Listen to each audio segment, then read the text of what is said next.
I know that we have been planned this already for a couple of weeks now. Some things have to it's okay. It's you know, we're both busy dealing with stuff. Totally understand. Yeah, but hey, it's a good thing that you're here, and so welcome. It is a pleasure. And starting right now to the interview, jumping straight to the question. So let's see here. So you are a SAG Award-winning Russian-American TV film actress, career coach, and also career coach for actors, which is badass. But tell me, let's go back in time a little bit. Tell me where all of this passion started. Where does that come from? Sure. So my acting journey started since I was, a little kid. I grew up in St. Petersburg, Russia, Mother Russia. And, as a kid, I wanted to do ballet. And Russian ballet. I had an injury that prevented me to pursue this professionally. And so, but I was always super, just driving my mom crazy, dancing, singing everywhere. A very typical, I think, actor story. It's always like, inviting neighbors, doing make-believes. And I started doing a lot of musical theater out there, and we traveled all over Russia and overseas. And pretty much through high school. And then in high school, I was like, well, what else I suck at everything else. I don't know what else I'm gonna do. I suck at math.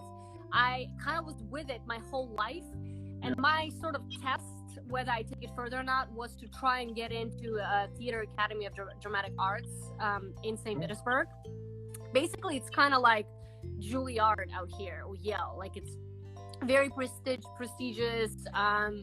A Stanislavski method, and they audition people for 3 months. So it's like a conservatory program, and they audition for a very long time. There are hundreds of people. There are 3 masters. Wow. I was 16 or 17 at the time. So for me, it was like a test. If I pass, then maybe I should really take this further as a profession and move to the States, because America is always the dream, all of my favorite actors, obviously, and cinema was something that was, even though I was doing more theater, obviously on camera is something that I wanted to do. I was a huge Julia Roberts fan. So America was the holy grail of all my dreams coming true. But for me, it was a test. If I get in, then maybe I should really take this further. And I did. I went through the different auditions, through different masters, didn't get into one master and got into the other one. And told my mom, let's pack your bags, let's go. Because here you go. You see, I told you I'm going to get in. For my mom, it was like, if you get in, you're going to stay and study. For her, it was like, America is just she's just full of it. Just go and get in. But once I got in, I studied for about a year, and then we were able to move, the whole immigration journey. Not going to get into it. That's a whole other story. Yeah. I'm sure you can relate. But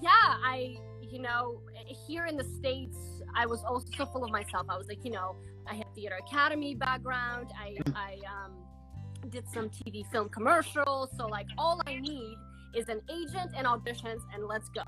And I studied English my whole life. But when I moved out here, I thought they were teaching me Japanese. I could not understand anyone.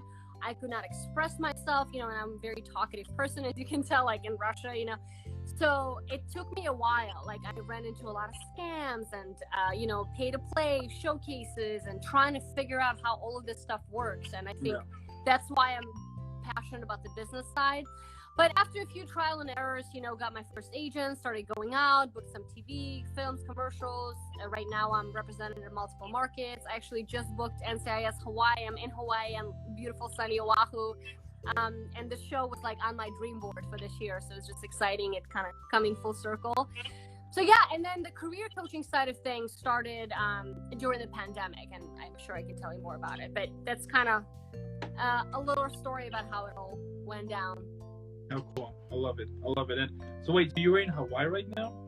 Yeah. So I booked NCIS Hawaii, and I'm on Oahu. My husband is from here. So we have, he has a house, big family, his family house out here. So we have a place to stay, and we come here quite a bit. So it was perfect, so it's nice, but a lot of COVID tests, a lot of fittings, a lot going on, and my little one is sick. So it's nothing happens, everything happens all at once. And like you said, you have to deal with everything coming at you. But it's exciting. I'm excited and a little overwhelmed. And Dreamboards, I always tell my clients, have a visual of what you want. Talk about it, write it out. I have a lazy dream board. It's on Pinterest. but just having a visual, I had a visual of a SAG-AFTRA card for me to want to get into SAG-AFTRA. I had a poster of Chicago Fire when I wanted to book Chicago Fire, or an agent I want to sign with. I don't know. I'm a strong believer in having like a visual, having your goals being visual, so that you don't look at it every day, but it's whenever you're feeling down, or I'm a huge believer in that. I mean, it does make sense, that because sometimes whenever you put it in your mind a lot, I mean, for example, I'm the type of person that I can get distracted like this. If I'm thinking about something, then instantly I will think of other thing and another thing, and then instantly, like the goal or the dream that I have, eventually it will come and go. It's not like I will be watching it every day. It will like come and go eventually here and there. So yeah, it does kind of make sense, the fact that if you put it, you will be able to see it, and then you will be able to remember, be like, okay, what I'm doing right now to get into that. Yeah, you'll stay focused and you'll stay inspired, because this industry there's so much rejection. There are periods of times when you're not booking, so the mind chatter kicks in that you suck, or maybe you shouldn't do this. So having like a reminder, and everyone's getting distracted right now, right? Like social media, blah blah blah. So having focus, totally, 100%. Okay. Now we can see you in some shows, such as Little America, Chicago Fire, Crisis, and Next, and CIS Miami, which is badass. But just to name a few. But tell me, like, how you usually prepare a character. Now I get it, right? That it depends on the role. But what is your thing? What is kind of the steps you always follow in order to start into this whole journey of character creation? Yeah. By the way, are you an actor, or? I was wondering. No, I started this podcast because I got fired from this company, and then I was like, okay, I want to do something. And even when I was working in this awful company, which I would love to say the name, but anyway, that's for another story. I was having the idea to do a podcast, but I didn't have the proper how, or what is going to be the topic, or things like that. Then later on they fired me, and then I was like, okay, now is the perfect time to make that happen. So I started it, and lucky enough, I was very lucky to have the opportunity to start with a kind of with some very talented actors, and then later on I was like, okay, shall I continue it? And then I started to kind of created my path here, every now and then. And a year later, and almost 30, 100, 340, 350, 370 episodes later, here we are. Wow, that's a lot of episodes. Yeah, that's kind of similar to what happened to me. Is I started career coaching during the pandemic, and I think it opened up a lot of doors to people, being laid off or whatnot. And you're doing great. But the reason I'm asking if you're an actor, because the character creation process is sort of, I wouldn't say it's a myth, but basically the days where you're creating this person outside of yourself, and it's like method acting and Christian Bale and Meryl Streep type of stuff. It's really not what actors deal with day to day, that are building their resume, that are still more in the beginning stages. Because you get the sides, you get the audition, you have 24 hours to 48 hours. It's not like you have a play or you're a lead in a major studio film where you have months and months of coaching and preparation, you have dialect coaching. So a lot of it comes down to really bringing your own essence into it, and bringing yourself into it, and finding that character within yourself, versus trying to create this thing that's not you, that talks different, walks different, So the process, I'm not really trying to create a character. I'm trying to be as authentic as possible under the given circumstances. But in terms of the prep, basically what I do is, the first thing I do is I do research. So because if I'm auditioning for Better Call Saul, which is an AMC series, versus a procedural show such as Chicago PD, the tone of the show, the pacing is very, very different. As a matter of fact, I sent a Better Call Saul audition. I don't know if you watched that show. It's incredible. Oh yeah, I love it. And I before I sent out the tape, I decided, that was years ago, to watch one episode, and I'm like, oh my god, I was so off, because it's much more dramedy, it's much more character actor driven, it's very different. So the first thing I do is I research, if possible, the show, the director, the tone, the vibe, what's going on. If I'm reading who I'm reading opposite with, if it's male, female, or they have a certain vibe or a certain style to them. So research number one. Well, actually, let me backtrack. I had a lot of coffee today, so you're gonna get hyper version of me. Okay. let me backtrack. The first thing I do is, honestly, I just remind myself that this is a win and it's a celebration. It's like awesome, because I think a lot of times the pressure's on, and then you started, driving. That's what happened to me prior to, I started getting bigger auditions, and the stakes started to get so high, and I started to put so much pressure on myself to book, and then it sucked the joy out of me. Like, I wasn't excited about auditioning anymore. It was like, fuck, I had to audition, pardon my French. And then I'm like, no, wait a minute, they chose you out of hundreds of people, sometimes thousands, to even get an audition, and it's just an opportunity to have fun and so first thing I do is I put it in my audition log. So basically, it's something that I recommend my clients to do as well, is I'm tracking the amount of auditions I'm getting, the type of auditions I'm getting, which casting offices call me in. So I put in a little audition log, I get excited, do a little dance, then I do the research. Yeah. Who's the director? Who's what is going on? Then I have to get it on its feet. So like, if I'm not, I can't just like read the script sitting down by myself and then go and tape it. I have to, stand up. I have to read it out loud. I have to get my husband involved, my friend on the phone, someone to say it out loud, to feel it out. I'm very, some actors prepare inside out, some actors prepare outside in. So like, for me, putting on physical, the environment is very huge when it comes to tapes. And it's something that I see with a lot of beginner actors, is they really don't bring the environment into their tapes, and that's what books. By environment, I mean, you are at a coffee shop, maybe you're sipping a coffee and you're putting on a coat and you're talking to barista. So it's not just, I turn on the video and you're talking, I'm talking, you're talking. It's more about creating this slice of life that's booking actors' jobs right now. And so I'm trying to get it on its feet, get the environment going, say it out loud, and then just have my readers on deck, coaches on deck, and let's go and have fun. So that's basically it. I'm not trying to create this big, obviously, if it's a larger role, if it's, in the indie world, I spend more time on it with, coaching. But again, yeah. I'm not trying to create something outside of myself. I'm finding it within me. And my goal is that casting gets to know what I bring to the table versus trying to fit into what they're looking for. If they're looking for more bossy, or they're looking for more fragile, or whatever. So. Yeah. Okay.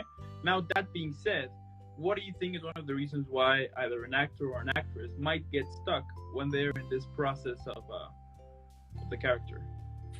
Well, I think the number one thing is that they're trying to please the casting director. They're trying to be someone that they are not, just to fit in, So if they're getting an audition for a provocative, ditzy, let's say woman, and the natural essence is not that, and they're going to try to give the watered down version of that, they're not really showcasing who they are and what their strengths is. So they're trying to mold themselves. So casting director never really gets to know who they are and what they bring to the table. So number one is like, stop trying to please everyone, because you're not going to. Someone's going to look at you and say you suck. Someone's going to look at you and be like, oh my God, she's the best thing I've ever seen, right? There are plenty of actors we see on television right now who we think suck, but they have a whole career. So I think the first thing is like, get out of your head to try to please and try to get it right. There's no right or wrong.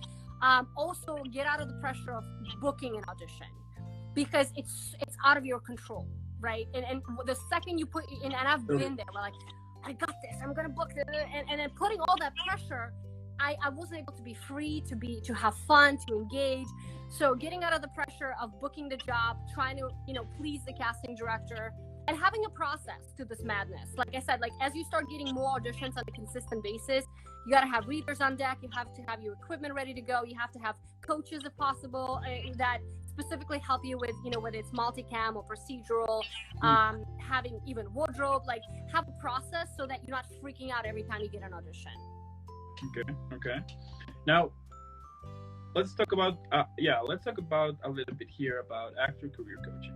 Tell me where the idea came from to start creating that business.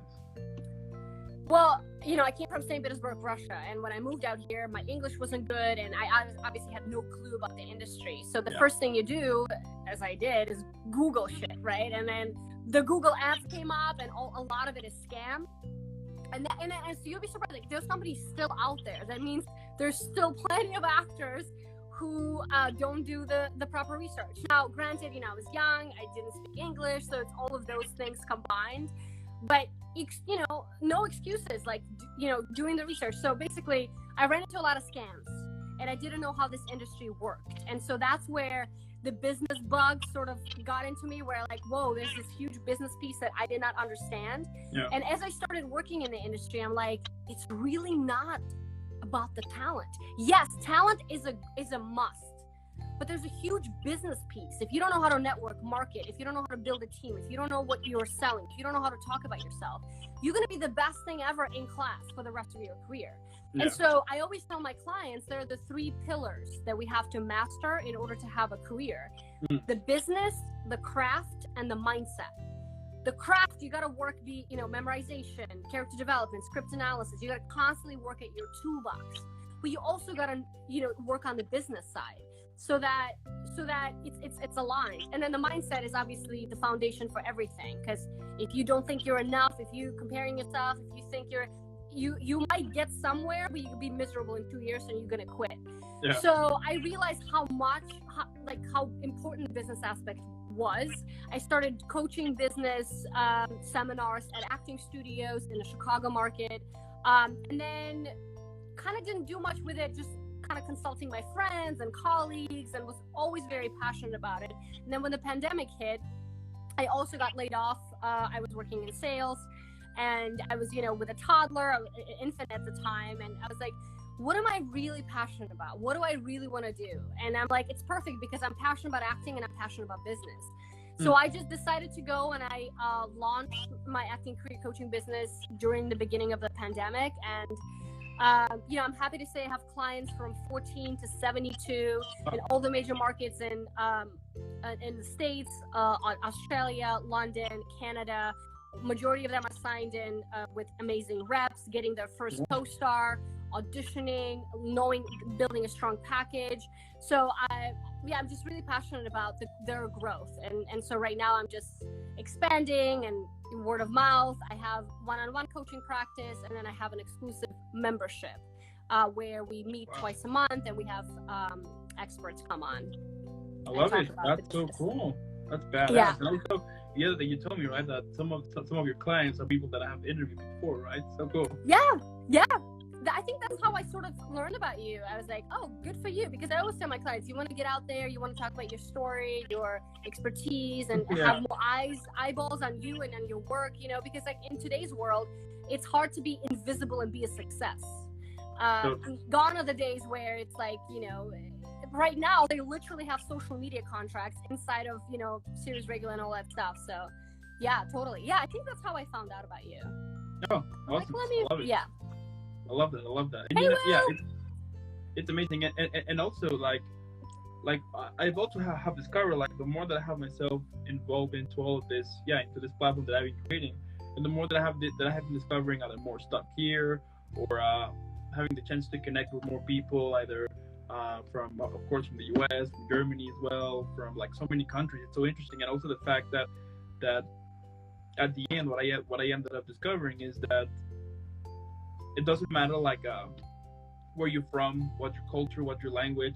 I mean, a dream is a dream, basically, right? Now, that being said, that an actor wants to be an actor, doesn't matter where they're from, and they are able to make it happen. And it's so cool, like, for some actors that I've interviewed that live in Germany, the fact that they're making it happen in Germany, and whenever we got the chance to speak, like, will you move to the US? And then they will say, no, I'm good here, I want to make it here. And it's so amazing. There are plenty of major markets outside of US where actors make a living and do what they love to do. But what's interesting is that, as a career coach, I always tell my clients, I rely on patterns, like what has worked for all of you, no matter the age, ethnicity, market. And that's what I try to rely on as a coach. But I see those steps work for, markets outside of the States as well.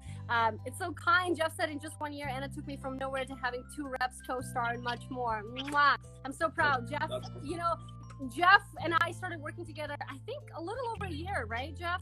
And he had that passion, he had instinct, he was great he was a great actor, but he just didn't have the business piece and just kind of the go-to, like the steps, right? And just within 1 year, he really launched, and he's consistently auditioning, like more than me probably. So it's interesting. Like I have like this proud mama moment, when my clients. Absolutely. Yeah. I love it. It's working. And And I got a question here. So, for to those who are either watching this later or listening later on on Spotify or Apple Podcast, tell me where can they find more information about it? Sure. So on my website, actingcareercoaching.com, pretty much anything you can find on there with my coaching offers and a little bit about me. And I have some freebies on there that you guys can check out. You can jump on my list and just start getting some tips and tricks. And on Instagram as well, actor Anastasia Edwards. There you go. Yeah, you can be sure that on the video on YouTube and on Spotify and Apple Podcasts, I'm gonna put all of those links in the description. Awesome. Thank you. I appreciate it. Yeah. So if anyone's watching this later or listen to it, basically just click on the description and you'll be fine. Yeah. If you feel stuck in your career or if you're in the beginning stages and you don't know what the heck to do besides taking another acting class and you just don't know how to break in, or if you have an agent but you're not getting out and you just feel stuck, I definitely think that we can strategize and implement some business habits in your practice that will allow you to just get to the next level, whether it's expanding a team or breaking into TV film. Okay. And what's the goal you try to achieve here? Like what message could you give to those new actors, that they are recently starting or thinking about start acting as well? Yeah. There are a lot of, obviously the goals will depend on the individual person and the personalized strategy, but overall my goal is that you become the CEO of your own business, that you shift the mindset from being an employee, I'm a small little actor looking for a gig and having your hands out all the time, to I'm running my own business. So who do I need to connect to? What is it that I sell? What my product is about? How can I maximize and strengthen my package, right?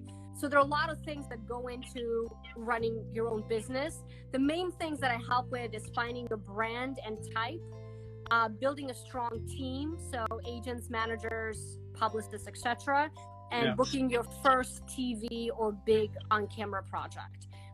So I primarily work with beginner to middle level actors. So I don't work with actors who are already at series regular level, because that's not the level that I'm at. So I'm not going to teach them something that I'm not. Yeah, absolutely. Okay.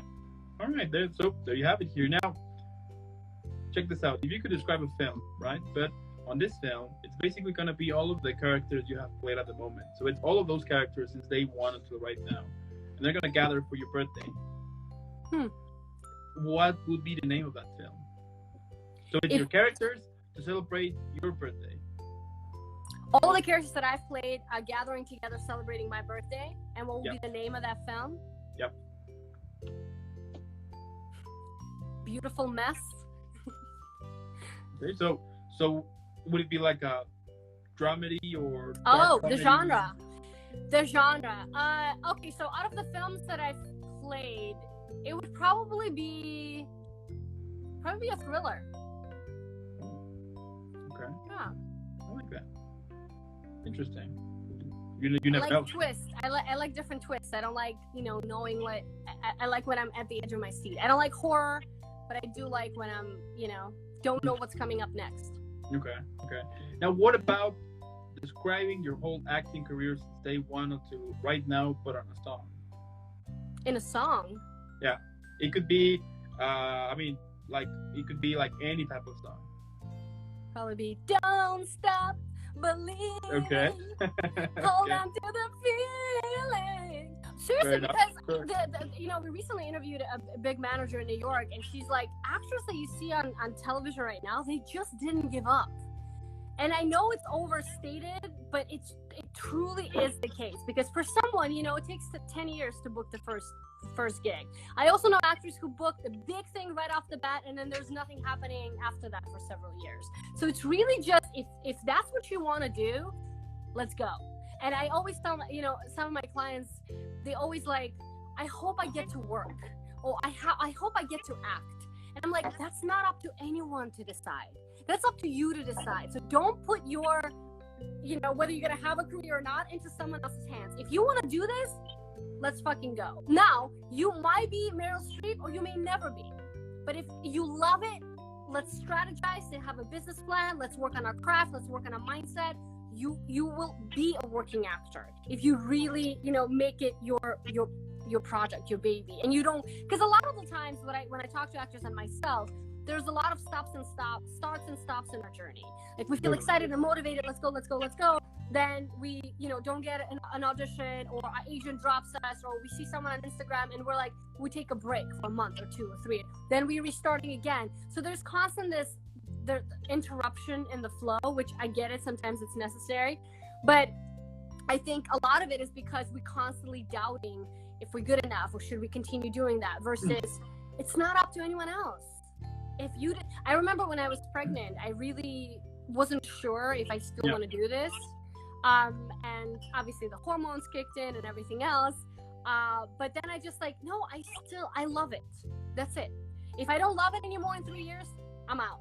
But as long as I'm loving it, it's not up to anyone else to decide if I act or not.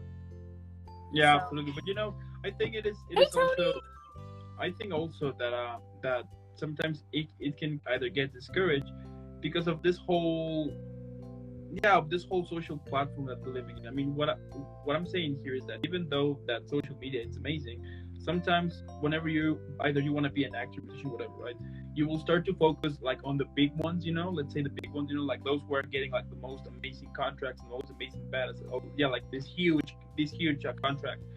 And for someone that is recently starting out, I mean, you tend to see that, but you don't see the whole journey, you know. Once you start the journey, then you start to realize, okay, then I'm having second thoughts. But at the same time, I do think that whenever you're having it's okay to have second thoughts, but at the same time, if it is something that you're truly passionate about, eventually you're gonna make it, you know. Because sometimes, I mean, the other day I was having this argument because I was saying, like, if you wanna be a musician, you can do, and then someone was telling me, yeah, but I don't have money, you know. And I was like, that's fine, get a job, a regular job, you know, save up some money and then make it happen. Yeah, but what if I have to pay rent? And it was a constant. It was but yeah. Yeah, and then I was like, I mean, if you're just putting just a lot of buts to it, then you're never gonna make it, you know. And like funny enough, sometimes we will see people that they actually make it out of nowhere, you know, that with barely something they came up with something, and then that created something to another thing, and then to another, and to another, and then boom, they're and I always tell my clients too, it's momentum demands movement. We got to start doing things for things to happen. And it's not just one thing. Sometimes it's a conversation with a coach, and then also you put up your new headshots, you took a class, you did this, and it's a combination of all of these things that's going to create the momentum. It's not just one thing, and it just builds on one another. And I totally agree with what you said about social media. I mean, everyone's obviously posting highlights. I'm guilty of it myself. I think it's just how much time you spend on it and who you follow, so that you really are smart about that. But what I've noticed, you know, in the acting community, at least in my kind of world, is people that I talk to, and myself included, sometimes I get down on myself or in a comparison game, not so much with people who are like way up on top getting their Emmy or an Oscar. It's more with the colleagues who had just booked this thing, and it feels like, wait a minute, I thought we were kind of on the same page, but she or he or whoever is going faster, or they're doing, and so you started then feeling behind, or feel like you're not there yet, or it's that competition that also kicks in. Not so much, you know, because when someone's up on top, you're like, oh well, it's so and so, you know. But when someone within your circle gets there faster, that's when you start the self-sabotage. And I think what I also talk about and remind myself all the time is, like, truly we all on different journeys, and you might get a series regular in 3 years, and this person might have 10 co-stars right now, but you know, it doesn't matter. We all on different journeys. And again, it's the idea of now or never is really not the case, you know, like, oh, this episodic season or this pilot season, or only until I'm 35, and then once I'm over 35 I'm not gonna have a career. It's all bullshit. I have, you know, clients in the 50s, 60s, 70s, they're kicking butt. So what I love about this industry is that no matter the age, the ethnicity, the shape and form, there's a lot more representation and inclusivity and craving for authenticity. So there's constantly going to be, you know, jobs out there for people. There's no shortage of actors and jobs. Totally, totally, totally. Yeah. And like, what motivates you? You know, we all have those days, right? I mean, we have spoken about it that sometimes you either want to take a break or even want to quit. You know, regardless if things are working or not, we tend to kind of sabotage ourselves and be like, you know what, I just want to stop. This is not working. Blah blah blah. Like, yeah. for you, what usually put your feet back on the ground so you can continue this journey that you have been creating for so many years now? How to stay in it and continue the journey. Yeah. I mean, so many ways. I do think that community and mentorship is really, really, really huge. I think that, especially with everything going to self-tapes, actors feel so it's so isolating, right? And running your own business could be very isolating. So you're in your own head with your phone in your hand, with scrolling Instagram, no auditions from your agent, and you feel like you're doomed, and then months can go by and that you can really feel down. And so having a consistent community and accountability, and that's what I'm trying to create for actors, to where they have a group of actors to bounce ideas with, to where they have mentorship and guidance, and they have a perspective from different experts, you know, agents, casting directors, managers, and what it really takes to be an actor. You know, my own coach always says, embrace the roller coaster. Like, this career does not look like this. There's a lot of this. And so how do you make the breaks shorter? How do you make it more sustainable for yourself so you stay in it mentally? I think mentorship, guidance, and accountability and community is what's going to keep you afloat. And also living life. Like, if everything is about acting, like, you're going to burn yourself out in like a year or 2 or 3. Because it's just, it's so much pressure. That's why a lot of actors book out, they go on vacation, and they book all of a sudden. Because I do think that they like release the pressure. But that said, if you're at a point where you're just like hating everything, you're hating an audition, you hate talking about acting, like everything just drains you, I think it's okay to take a break and just see, do you miss it? Do you still love it? Do you want it? Or you're just doing it on autopilot because, you know, you promised your mom and dad to do it, or you've been in it for 20 years and you feel like you have to keep going.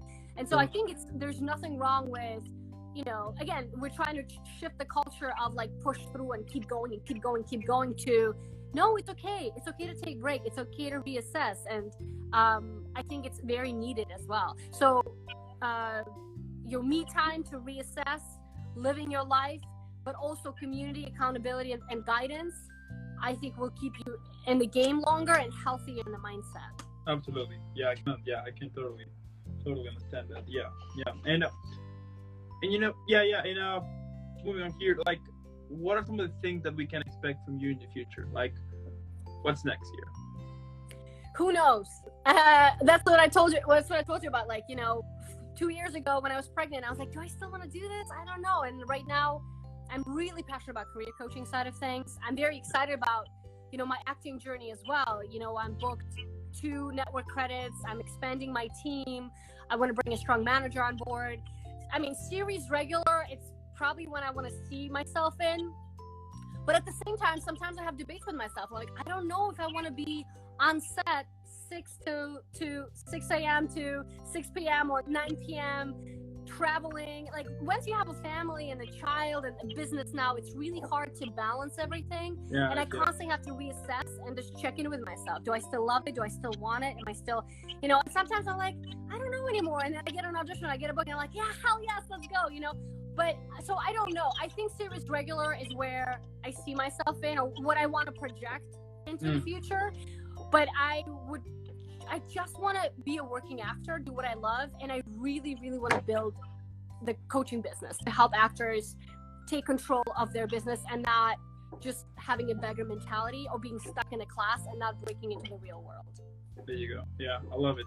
I love what you're doing. You know, it is so amazing because the fact that you are getting results, making it happen. I mean, at the end, that is one of the cool things that I love about speaking with actors in general. The fact that you guys are showing us that dreams can come true. You know, and as simple as it may sound of doing what you like, I mean, we all know that sometimes it takes either decades, years, or even your whole life to finally discover what you want to do.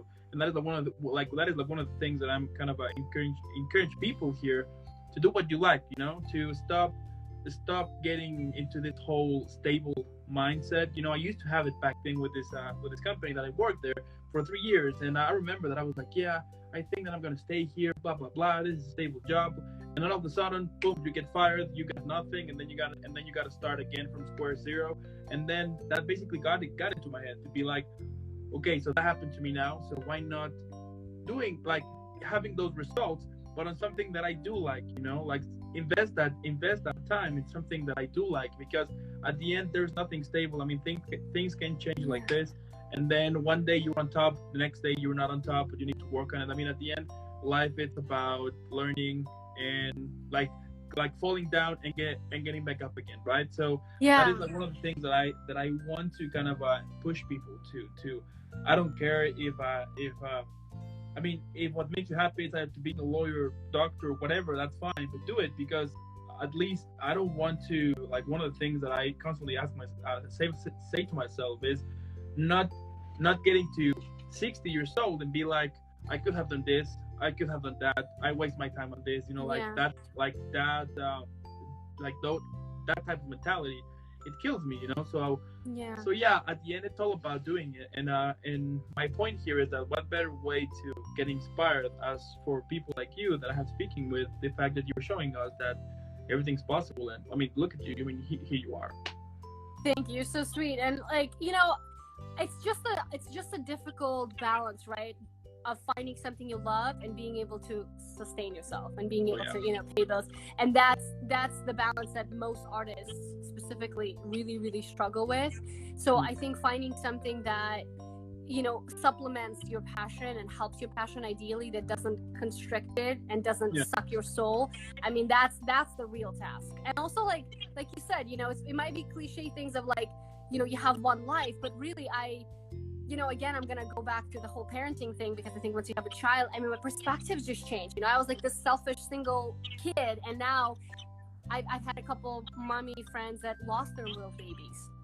And anything can happen, literally, to you or your family. And so my whole fear is living with not so much failure, because I think failure we need to embrace. And it's like, actually, I want to shift the whole mindset on failure. Fail as often as possible. Yeah. But the regret, that's what it is. It's the regret of not just going for it, right? That's why I say, like, it's not up to anyone else. It's up to you. Just give it a go. Go for it. And then you'll see, maybe, and what in doing, like, a lot of actors struggle with confidence. Confidence is this mythical thing that a lot of casting directors say, like, I really like when actors are confident. But a lot of actors are very fragile. We are always doubt ourselves. In a lot of ways, everyone is insecure in many ways. But I do think that you find confidence, at least for myself, in action. When I pick up that phone, when I get on IG Live, when I send an email, when I put myself on tape, sometimes you do things you're scared shitless, but you're doing it. I remember getting on my first car, in Russia, you don't drive until you're like way over 21. Like, a lot of people don't have cars out there. Like, it's different. When I moved out here, learning to stick shift, and like, I was shaking, I was scared, but overcoming it, then you feel the self-belief, that you find the confidence in doing it. It's not like you wait for the confidence to happen and then you go and do something. And so, it's just doing what you love, finding the balance, like you said, and who cares what everyone thinks? Just do it. Do it shitless scared, but do it. If you want it. Yeah. Totally. I mean, that is all about. I mean, just do it. Don't waste your life on meaningless things that at the end they're gonna help you or at anything, and at the end you're gonna regret about how much time you wasted on something that it wasn't fulfilling you. You know what I mean? So right. That's why I said about earlier about Dreamboards, is like having a vision. It may not happen exactly like you put it up there, but having a vision will just help you to keep in it. Absolutely. I love it. Yeah, I mean, I love it. This topic is huge. I mean, we can spend hours and hours and hours speaking of it, because there are like so many things here which I would love to speak about later on in the future in another episode. Because I mean, at the end, it's complex, but like I would just say that just do it. Life is beautiful. Don't get stressed. Everything has a solution. Of course, only death. So why not just taking things easy, do what makes you happy, enjoy the ride. Of course, it's gonna be bumpy here and there, stressful sometimes, but at the end, I mean, it's an experience, and I do think that when we get older, or even when we're about to die, or even when we die, at least knowing that I did what I wanted. You know, I did what made me, I did what made me happy. Maybe for some people wasn't success to them, but at least to me was success. I made it happen, and you know, I mean, that I would have to be like a proper mindset. Just go for it, and it doesn't matter either if you're in your 20s, 30s, 40s, 50s, 60s. I mean, as you were saying. So yeah. Amen to that. Yep. Love it. Yep. And I mean, and also, what can I say? I mean, your career is super impressive here. I can't wait for more epic things happening in the future. I'm sure there's gonna happen. You know, I'm super sure that that our next conversation is gonna be about where I can put more awards on my wall, because it's full now. You're sweet. And, you know, I definitely want to, you know, keep up leveling my dream board, and you know, my goal is just to really help, you know, up and coming actors take control of the narrative and take control of their careers, because I feel like we are fed this narrative of nothing depends on you, you know, everything is out of your control, it's not up to you, pray for someone to give you a job, and there's a lot that we can control, and that's like my number one, I guess, mission when it comes to the acting community, to drive home. And then obviously on my own side, it's just, as long as I'm passionate and I'm having fun, I'm gonna keep doing it for as long as I can. I love it, and I can't wait of it. Keep doing what you do. It is inspiring a lot of people here. Also, I want to thank those who are watching this right now. Thank you so much. Either if you're watching this later here on Instagram, or you're on YouTube, or if you are listening on Spotify or Apple Podcasts, make sure to follow this amazing, talented, badass actors that I'm speaking with right now. Keep doing what you do. Inspired. Have an epic rest of the week. Thanks, Dan. You too. Those are my dogs. I hear them. They're like, come on, come play with us. I hope everything works out with your younger one, and you know, the surgery and everything goes well, and no more visits to the vet, because it all adds up. I feel you on that. All right, sounds soon. Thank you so much. Have a good one. I'll see you in the next one. Okay. You too. Bye, guys. Bye. Thank you.